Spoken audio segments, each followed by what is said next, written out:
Hey, got a good episode for you today. Welcome to Last in Line Leadership. And I probably don't do this enough, so I'm going to start doing it a little more. I want to let you know kind of what our purpose is, what our mission here is, why we exist at Last in Line Leadership. And when I say we, I guess I mean me. Why I started this. I mean, as you may have heard some of the story back in the day, during COVID, God just sort of put on my heart to create some sort of positive, encouraging voice out there. And there's a lot of those going on, and I'm grateful for those. But he laid on my heart that Last in Line was needed. We needed leaders that not only were the tip of the spear, but leaders that knew how to servant lead and lead through serving. And from the back of the line, even Jesus talked about those who want to be first will be last of all and servant of all. So he washed people's feet when he was the most perfect human. God in the flesh didn't have to do that.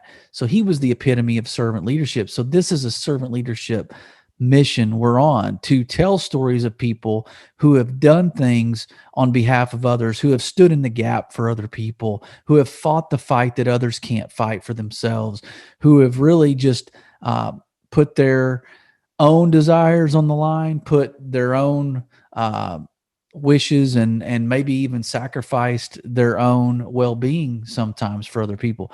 And so that's our job, is to tell stories here with interviews. And then when I come on by myself, this In the Mirror that I do once a week is really just me kind of being transparent and letting you know what I've learned over a lot of years of being married, having kids, being in the workforce, doing things wrong, doing things right, hopefully more right than wrong. So that's the idea of this, but wanted to maybe just outline that for you. And you can go to our Square site, and that link is in my bio on Instagram. You can purchase the workbooks, the journals, the book. You can purchase hat, and I'm going to add to that list of things that will be available on the Square site. So today, now that I got the housekeeping out of the way, what was that intro? That was 8 minutes. I don't know about that. That didn't seem like 8 minutes. So today I want to talk about worth the wait. And it's weight being WEIGHT. Worth the wait.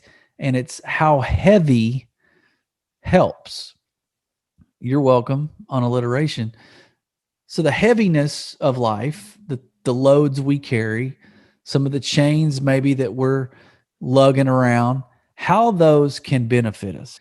You've been tracking my story through the passing of my mother-in-law a few weeks ago, and some of the challenges we've had and the drama we've had to deal with some extended relationships, the people that were in her life, not so much in ours, but now it's kind of our problem to deal with. So this one's going to be a little bit of a light at the end of the tunnel. I told you there'd be some positivity come out of this, and there was. So worth the weight, the heaviness, and how it can help us. But I want to read a scripture to you because, Jesus, if Jesus says it, I'm all about it. And so should you be. So in Matthew 11:28-30, one of my favorites, he says, "Come to me, all you who labor and are heavily burdened, and I will give you rest. Take my yoke upon you and learn from me. For I am meek and lowly in heart, and you will find rest for your soul. For my yoke is easy and my burden is light." And that's comforting to know that we can take the yoke of Jesus on us. And if back in the agrarian societies and the oxen that would plow, and the yoke is the wet wooden thing that goes over their necks, and it's two of them that walk together in sync, and it kind of keeps them gelling and keeps them together without taking off and doing their own thing. But the yoke, so take his yoke upon us, for his burden is light. That's comforting to know. And I like the other one that's in John 16 that says, "I have said these things to you, that in me you may have peace. In the world you'll have tribulation, but take heart, I've overcome the world," right? So John 16:33, Jesus is telling us he's overcome the world. that we will have tribulation. We'll have heavy burdens. We'll have heavy loads, but he's overcome the world. So let's take heart, and in him we will have peace. So how does the heaviness of life help us? Because it sounds pretty counterintuitive, and you're probably saying, no, I prefer not to have to carry heavy weights, to lug these chains of whatever that is, fill in the blank. It could be your past. It could be a situation, it could be the light bill that you're having trouble paying. I don't know. In our situation, it was the passing of my mother-in-law and dealing with this other person. And I'll tell you, had I had the choice, trust me, I wouldn't have wanted to deal with some of the anguish that ensued the week or so following her passing. But my wife probably took more of that brunt on, given that she was engaged in more dialogue with this other person, because my natural is to just drive there and deal with things, but she handled it really well. But what came out of that, I say that to say that heaviness that we carried, that anxiety, that stress, that just toxicity, a dark cloud that was kind of felt like it was hanging over us, it actually led to my wife and I drawing closer to each other through the trial. Through the heaviness, she and I almost got in that yoke together and helped each other balance out and carried each other through certain moments that might have been challenging alone. And so I started thinking about, man, on the way back, we packed this U-Haul and we're driving back, and it's me and her, and she's in the lead car, my car, I'm in the U-Haul, and we're driving, 200 miles back home. And it just hit me that God allowed my wife and I to just uncover a different level of our relationship through this tragedy, through my mother-in-law passing, through the heaviness of whatever collateral damage that brought. It felt like my wife and I connected on a different level through that struggle. And it's her mom that died, and it was really unexpected. And we just didn't know what to do, how to handle things. We're not professional, executors of estates and different things. She didn't have a will. So my wife's having to fill in the blanks and connect the dots as best she can and crack the password codes that were in my mother-in-law's phone that clearly she didn't want the other person to know about. Well, so I'm starting to realize as I'm driving this U-Haul back that this heaviness has helped my marriage. And I don't know why or how, I didn't see it coming, but I'm thankful that God allowed that weight to sort of descend upon us and us draw closer together, us draw closer to God, but also to each other. And I think that's what God wants. I mean, I know that's what he wants. Like, he wants us putting him first and then our spouse right below him. And I felt like there was a connection. So I want to talk to you today about, the burdens, the weight of the world that you feel like is on your shoulders, like the heavy stress and responsibilities of big boy life, grown up life, parental life. You're a provider, you're maybe in some situations, you're the sole provider, you're the primary breadwinner. And so let's say you have a job you're not real in love with, but you've got to stay the course. That's heavy. Every day you get up and you dread work, and that's heavy. But I'm here to tell you, heavy helps. And how heavy helps us is, first we have to understand why we're avoiding the weight that we end up having to carry inevitably sometimes. Why are we avoiding that? I mean, you'll listen to almost any podcast about manliness, masculinity, or manhood, and you'll hear the term comfort. We're too comfortable. We need to create discomfort in our lives. And that's true. We do. But why do we avoid this heaviness? Because we're not used to being uncomfortable. The world has made everything easy. It's created conveniences at our fingertips, creature comforts that we just are a thumb click away. And so, we don't know how to be uncomfortable. So we avoid that, right? And so we avoid the weight, the heaviness, the weight, again, weight. But it's worth the weight. It's worth the heavy load and burden that you're bearing if you can press through and you can look for the ways that the benefits will outweigh some of the costs. So in relationships, it could draw you closer to your spouse. If there's a weight that's going on with your kids, don't let it divide you. If you've got a wayward child, or you've got a kid that struggles in school, or maybe they're in an inappropriate setting with a girlfriend and they don't, always act in the most pure way. Let's say you're fighting through that as parents. This should bring you together. It would almost be the glue that brings y'all together to another level than before. And I hate to say that, tragedy is almost welcome in certain situations because it does make us stronger in other areas. I mean, the Bible talks about take all joy, when you suffer trials. We've never wanted to, a lot of us don't want to comprehend that. We don't want to accept that. We don't want to take it all, all joy when tribulation or trial hits. We don't want that. But when things come our way, we're not seeking out problems, but we all know it's going to happen. But Jesus says, take heart, I've overcome the world. So even though we know it's inevitable, we know we can stand and rest in peace and rest in him and rest in the fact that there's some promises in the Bible that talk about there's good that'll come out of it. All things work together for good for those who love him and are called according to his purpose, right? Romans 8:28, I think. So that, that's another promise that says, look, it's going to come at you, but look for the silver lining right here because it's coming. And so we don't know how to kind of dump the weight. We don't know, we don't like discomfort. Like I said, we underestimate our ability to be resilient. We underestimate our ability to get up after we've been knocked down. We almost underestimate God in his way of turning a bad situation into good.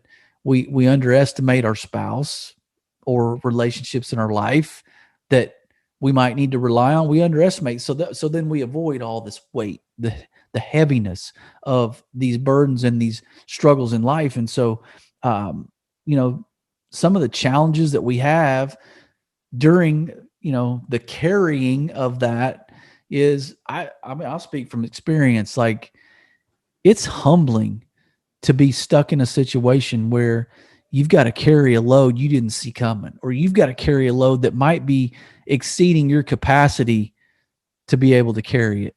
And that's a humbling situation because you got to rely on more than just your own strength. You got to rely on a Father in heaven that, you can't see.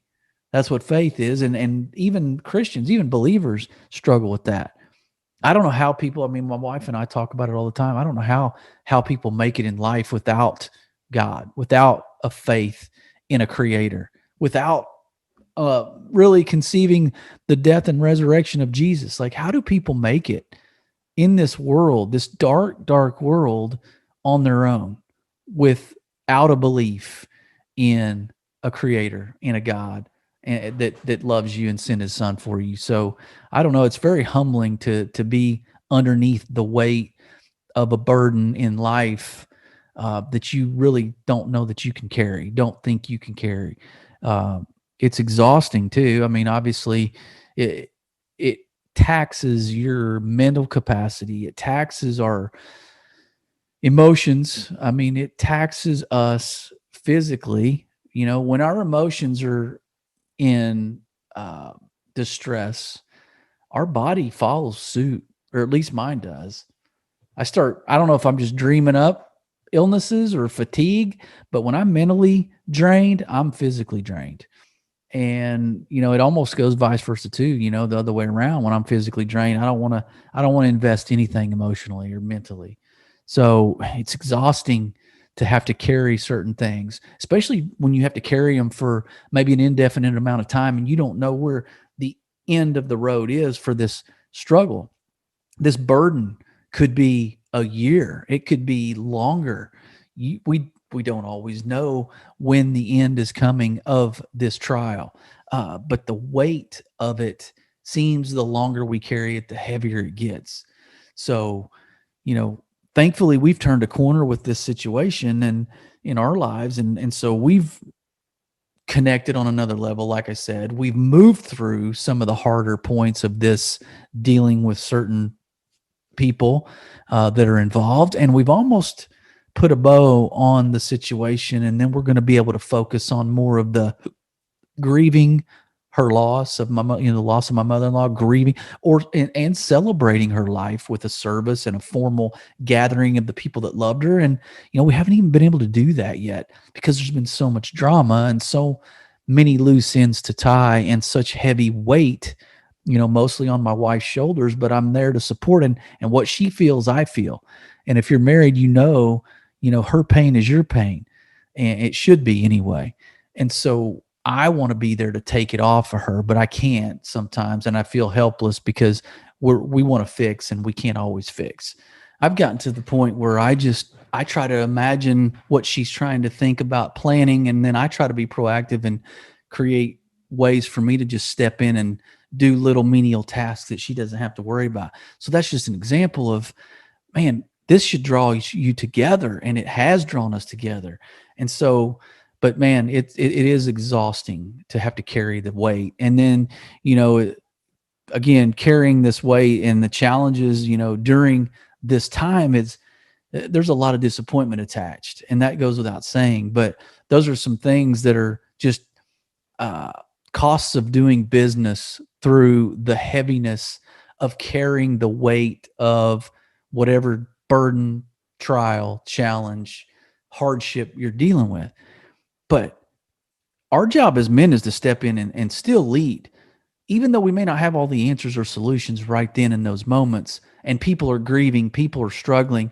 It's still our job to step in and lead somehow. Take a task, go to the store instead of sending her. I'm just talking about spouses, but at your job, step in and lead when people are struggling, carrying weights. When you're carrying weights, there's a positivity within that can draw you closer to your teammates at work.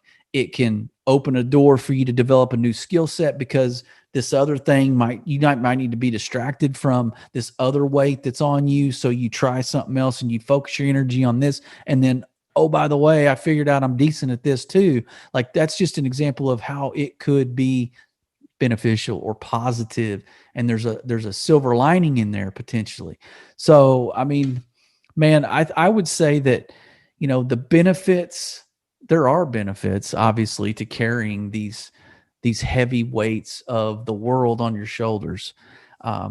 And as men, it's our job to proactively carry those and put them on our shoulders.